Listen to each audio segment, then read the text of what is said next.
Brian. How are you? I'm doing fine. How are you? I'm good. So where are you from? I was born in Alexandria, Virginia. Currently I live in London, however. How's that? It's good. The weather is it's pretty cloudy there. Yeah, I've known. Patrick, I've heard you had an interesting childhood. Why don't you tell us about it? Yes, I was born in an army base. My father was a drill sergeant there. We moved, first we lived in Alexandria, Virginia. We then moved to Hawaii, then to Washington. And Wow. that really impacted. Yeah, moving a lot of places. Patrick, I know you've written a lot of books in your days. What originally started you writing books? I've always had an interest in writing. At first I started to kind of want to write children's books, and then I guess this idea leads you to where you are now? Yeah. No. So Patrick, your newest book, More Than This, is it based off anything? No, not really. The idea just kind of came to me.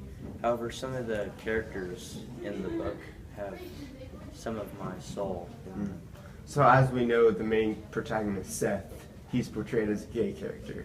Does that have any resemblance to any real life? Yes. Since Seth is the main character, and I'm the author, obviously, I gave him some similarities to myself. Yeah. I'm currently reading this book. It's very interesting. I would say that one of the themes is facing reality and death. What do you think of this theme? Yes, I think that's a very good theme for the book. I see how you got that.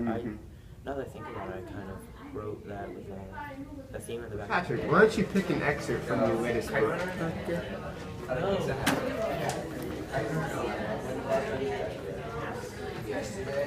Seth can see the bridge, she means, down from the train station.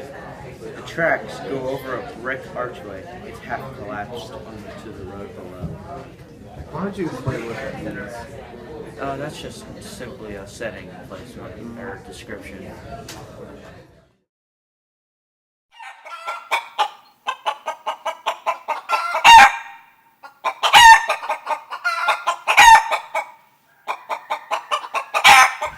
Seth, Wakey. very happy you're here today. Thank you, it's a pleasure. So we're here to talk about your role in the recent book, More Than This. In the book, it seems your mother isn't very appreciative of you, but your father, he kind of understands you. Well, my mother obviously isn't very appreciative of who I am, and she holds grudges against my past mistakes, but my father, he understands what I'm going through right now, and he's very supportive, and he's had a bit of a struggle on his own, so we have common ground. How do you think your school life would have been if people didn't find out about it? I always think lowly of that school. There were things that were put out on the whole worldwide that were not meant to.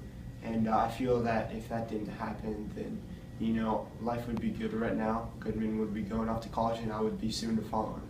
So it's very tragic that that happened, but you know, you got to carry on with life no matter the challenges you have. Seth, do you think people's perspective of the homosexual people have changed? Well, I think, yeah, for the better. I wrote this book as a matter of hopefully bringing light to the fact that a lot of people will see that gay people aren't different people. They're the same people, and their feelings can be hurt as well. So I hope that my book brings light to the subject that homosexuals are not different in any way. And also that throughout worldly matters and throughout like the world, that people will see that gay people are the same people and deserve rights.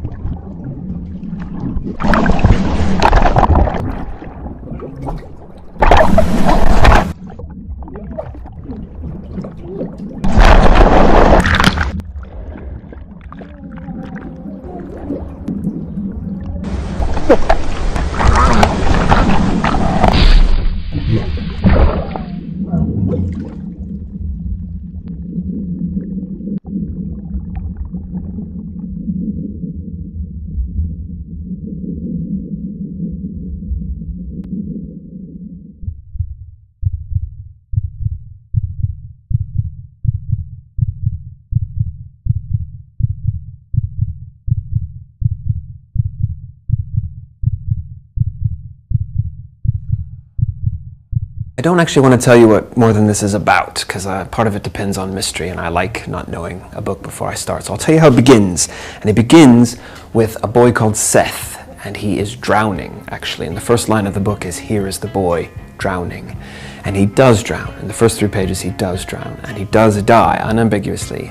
But then, chapter 1, he wakes up. And where is he? And why has he woken up? And why has he woken up here?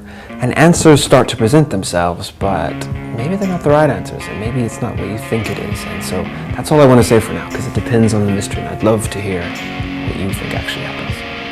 The inspiration was a simple idea, which is that I've always, for years, ever since I started writing really, I wanted to write a story about waking up and you're the only person on the planet. You know, everyone else is gone. It looks kind of the same, maybe abandoned, but you're it. There's nobody else there. And I love that idea, and I love the way it makes you feel, and I think, what would you eat? How would you survive? What else might be out there? How frightened would you be? What would you do without any power at all, for example? And that's just where it started, and then it grew and grew and grew. So that is the inspiration of the book, and it can be as simple as that. The book is called More Than This, and that's actually kind of the theme of the whole book, because I've always thought that the main powerful feeling of being a teenager is to yearn, to wish that there was more, to feel like you're trapped by your circumstances and want there to be more out there, more to reach for. And so the whole book is about that feeling of, how can this be enough? How can this be everything that's here? Can't there be more? And haven't you felt like there's more? Haven't you ever felt like there might be more out there to reach for, to live for? And I find that really strong and really powerful and really emotional. And all of the best teenage novels that I like are all about that feeling of reaching and wanting and yearning. And it felt really important to write a whole book about.